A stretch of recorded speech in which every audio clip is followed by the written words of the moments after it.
in today's tutorial, I'm going to show you how to disable communication with unpaired devices on your Windows 11 tablet, laptop, or desktop computer. So this should hopefully be a pretty straightforward process here, guys. And without further ado, let's go ahead and jump straight into it. So all you have to do is open up the search menu and search for settings. Best result, come back with settings. Go ahead and select that.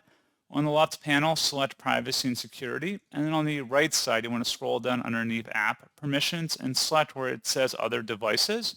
Where it says communicate with unpaired devices, just toggle this to the off position, and that's all you have to do. So pretty straightforward process on that, guys. And as always, thank you for watching. I do hope that was able to help you out, and I do look forward to catching you all in the next tutorial. Goodbye.